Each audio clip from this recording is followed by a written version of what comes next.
City, we've just had patchy drizzle, and we have had a wind, but definitely not the flooding that they've seen across the Jersey Shore, as well as parts of Long Island in a minute.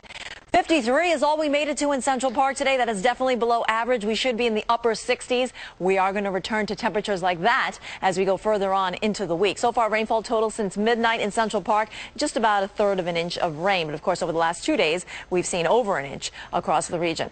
Right now, we're sitting in the 50s across the Long Island area as well as the Jersey Shore. Up to the northwest, that's where we're finding readings in the 40s, like in Sussex and up towards Monticello. Just picking up some shower activity across the Jersey Shore right now. Everyone else, it's mostly cloudy, cool and damp with some areas of patchy drizzle. I think that's going to continue to be the case as we go through the rest of the evening.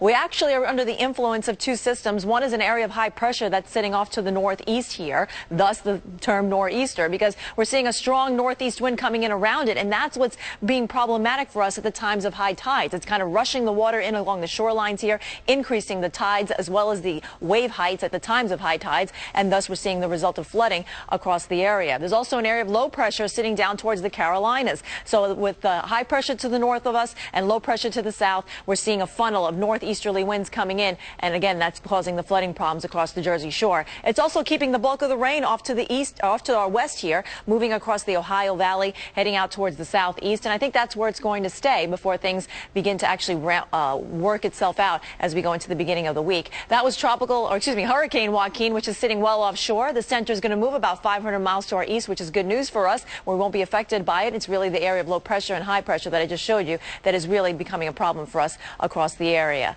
So look at our futurecast shows that will stay with lots of clouds tonight and some patchy drizzle. I'll leave in the chance for an isolated shower in the morning tomorrow, but I think we'll actually see breaks of sun coming through, or at least struggling to come through before it sets tomorrow night, especially north and west of the city. Up to the Hudson Valley, northern New Jersey, that's where you'll see some breaks of sun through the clouds. And then on Monday, the clouds kind of still stick around, but I think we'll finally get out of this system as we go into late Monday night. That's when we'll start to see clearing working in here, and things will be greatly improved by the time we get into the middle part of next week. Not the case tonight. Another dreary evening ahead with patchy drizzle and gusty winds. Expect chilly night too with temperatures well below average. Staying cool tomorrow with our highs mostly in the low 60s. We'll have a chance of an isolated shower. It will continue to be windy and chilly. Then as we go into the beginning of the week, Monday we'll start out with some clouds. Tuesday looks good. We're seeing more in the way of sunshine by then, and that's going to help warm up our temperatures. We'll have highs moving into the 60s by Tuesday. Wednesday we'll be back into the 70s. It looks like a nice middle part of the week before we do have a system that could bring us a chance of rain late Friday night that should clear out in time for Saturday and Sunday. So I think we're going to finally see a break of this